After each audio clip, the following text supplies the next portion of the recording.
तो ये रिव्यू भी देखिए और साथ में आप एक्साइटिंग कैश प्राइजेस भी जीतिए माई टीम 11 क्विज में, जिसका लिंक और यूनिक कोड आपको इस रिव्यू में हर वक्त नीचे दिखता रहेगा। यूनिक कोड डालने से आपको 100 रुपीज का ज्वाइनिंग बोनस भी मिलेगा।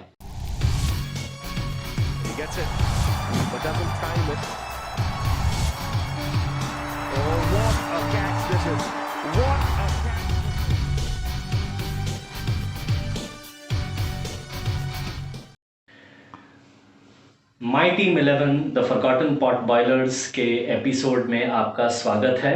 और आज हम बात करेंगे 1980s की शायद एक बहुत बड़ी मर्डर सस्पेंस थ्रिलर की, जो कि मिथुन चक्रवर्ती की फिल्म थी और अपने टाइम पर काफ़ी हिट हुई थी। लेकिन जैसा कि होता है बदलते वक्त के बाद और जैसे लोग भूल जाते हैं, लेकिन ये वो फिल्म है जो सस्पेंस और मर्डर थ्रिलर देखने वाले लोगों को काफ़ी इंटरेस्ट कर सकती है आज भी। इस फिल्म की कहानी ये है, और इस फिल्म की सस्पेंस की खूबी के लिए मैं आपको सिर्फ पहले 3-4 मिनट की कहानी बताता हूँ। फिल्म शुरू होती है कि एक जेल से सतपाल वर्मा नाम का एक कैदी, जो विनोद मेहरा हैं, वो बाहर निकलते हैं और जेलर उनसे कुछ ऐसा पूछता है कि इतनी बड़ी दुनिया में तुम अपनों को कहाँ ढूंढोगे। और सतपाल वर्मा कुछ ऐसा जवाब देता है कि सच्चाई लोगों तक पहुंचनी ज़रूरी है जो इस साजिश में फंसे हुए हैं।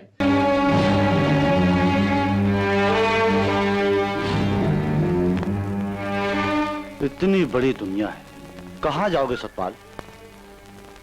मरने से पहले मुझे उन्हें ढूंढना होगा। सच्चाई अपनों को तो बतानी ही होगी।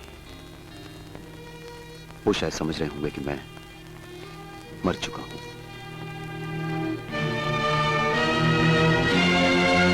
अब क्या साजिश है, कौन फंसा हुआ है, क्या सच्चाई है, कुछ नहीं मालूम। और सतपाल वर्मा, जिनको हम जिस ढंग से हम देखते हैं, दाढ़ी बड़ी हुई है, हर वक्त खांस रहे हैं, हमें लग जाता है कि उनकी हालत बहुत खराब है और वो किसी को ढूंढने निकले हैं। और ये इतनी अच्छी प्रेजेंटेशन थी कि जैसे जब वो बस में बैठे हैं तो उनके साइड में जो अखबार पढ़ रहा है, उस आदमी के अखबार पे फिल्म के क्रेडिट्स लिखे हुए हैं, जैसे सिनेमाटोग्राफी बाय।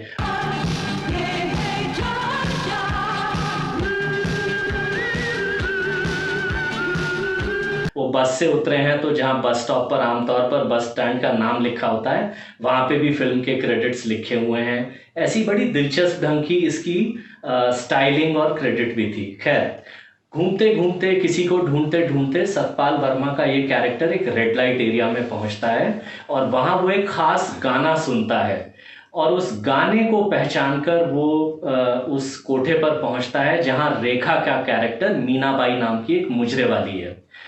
रेखा का कैरेक्टर सतपाल वर्मा को देखते ही एकदम गुस्से में आता है और अपने आदमी को कहता है कि इस आदमी को उठा के बाहर फेंको यहाँ से। लेकिन विनोद मेहरा का कैरेक्टर कहता है कि नहीं, मैं मरने वाला हूँ और आप उस बात को सुन लीजिए जो मैं कहने आया हूँ। किसी खास वजह से रेखा का दिल पसीजता है और वो उसे बेडरूम में लेके जाती हैं, और जहाँ हमको ये नहीं दिखाया जाता कि विनोद मेहरा के उस कैरेक्टर सतपाल वर्मा और रेखा के बीच में क्या बातचीत हो रही है, मीनाबाई के बीच में। एक तेज बैकग्राउंड म्यूजिक बजता है और ये सब हमें दिखाया जाता है रेखा के एक जमूरे के या असिस्टेंट के की नज़रों से। और तेजी से कुछ कहता कहता एजिटेटेड, एकदम उत्तेजित हुआ विनोद मेहरा का कैरेक्टर कुछ बात बता के रेखा को तभी उसी वक्त मर जाता है।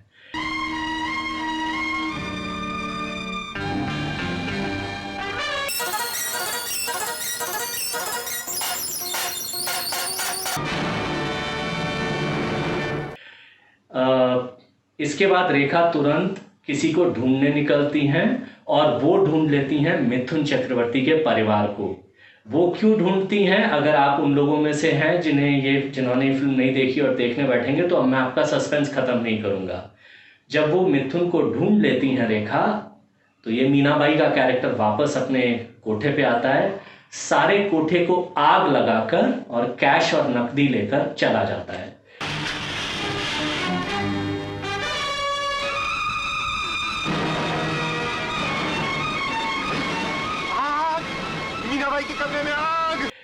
उसके बाद वो मिथुन को हायर करता है ठाकुर भानु प्रताप सिंह नाम के एक आदमी और उसके बिजनेस पार्टनर केदार को केदार के सारे बिजनेस सीक्रेट जानने के लिए। और वो बिजनेस सीक्रेट क्यों जानना चाहती हैं ये सब वो कुछ नहीं बोलती। पहला काम पूरा हो जाए फिर बता दूंगी। इस वक्त वो गांव में है, अपने फार्म पर। शंकर, ये फाइल पढ़ लेना। कब जा सकोगे? ये इस फिल्म की थोड़ी सी ओपनिंग है। और रेखा का कैरेक्टर, ये मीनाबाई कौन है, सतपाल वर्मा उनके पास क्यों आया, मिथुन का ये कैरेक्टर शंकर को ही मीनाबाई क्यों चूज करती हैं और मीनाबाई शंकर को अपना नाम अमिता क्यों बताती हैं, ये सारे सवाल आपके दिमाग में पहले 15-20 मिनट में आ जाते थे। उसके बाद भी ये फिल्म एक के बाद एक ट्विस्ट, एक के बाद एक टर्न्स और आपके सस्पेंस को, कंफ्यूजन को लगातार बढ़ाती चली जाती है कि कहीं रेखा के कैरेक्टर का भी कुछ गेम तो नहीं है, क्या हुआ था। और साथ ही में एक पैरेलल प्लॉट ये भी खुलता है कि सतपाल वर्मा के ऊपर भी एक मर्डर का इल्ज़ाम था। जिस आदमी के मर्डर का इल्ज़ाम था वो रेखा का हस्बैंड था। अब ये सारे सवाल और शंकर को मोहरे की तरह इस्तेमाल करती हुई मीनाबाई अमिता का कैरेक्टर एक एक करके ठाकुर भानु प्रताप सिंह की एम्पायर को ख़त्म करने लगती हैं। और एंड में ये राज खुलता है कि उन्होंने ये सब क्यों किया और ठाकुर भानु प्रताप और रेखा का कैरेक्टर अमिता दोनों मारे जाते हैं। इस फिल्म को सुपरहिट बनाया था इसकी इस ज़बरदस्त सस्पेंस और कसी हुई स्क्रीन प्ले की वजह से तो ये फिल्म हिट हुई थी। साथ ही साथ इसका कैरेक्टराइजेशन, रेखा के कैरेक्टर में वो डिग्निटी और वो सस्पेंस और एक औरत जो बदला लेने निकली है क्यों, ये पता नहीं चल रहा। उनकी परफॉर्मेंस, मिथुन उस वक्त ज़बरदस्त फॉर्म में थे, एक्शन, कॉमेडी, रोमांस सब उन्होंने बहुत अच्छे ढंग से किया। और अपनी मजबूरी की वजह से रेखा का हर काम करने में जो उनके अंदर एक फ्रस्ट्रेशन हो रहा था वो एक्टिंग उन्होंने बड़े अच्छे ढंग से की थी। लेकिन इससे भी ज़्यादा अच्छे थे इस फिल्म के छोटे छोटे कैरेक्टर, जैसे ठाकुर भानु प्रताप सिंह का एक राइट हैंड मैन है हरिया, ये रोल प्ले किया था शरद सक्सेना ने। और शरद सक्सेना अगर आज की डेट में मैं कंपैरिजन करने जाऊं तो हरिया का कैरेक्टर लगभग जैसे बाहुबली फिल्म में कटप्पा का कैरेक्टर था वैसा था। ठाकुर भानु प्रताप हरिया के ऊपर ब्लाइंड ट्रस्ट करता है और फिल्म का आखिरी ट्विस्ट हरिया की वजह से आता है। लेकिन तेरी वफादारी पर कभी शक नहीं किया। तूने हमारा भरोसा क्यों तोड़ा? अमिता को जिंदा क्यों छोड़ा? मैंने इस हवेली के नमक का मोल चुकाया था मालिक। और ये हवेली किसकी है हरिया? इस पे छोटे ठाकुर और छोटी मालकिन का हक भी था। नमक हराम।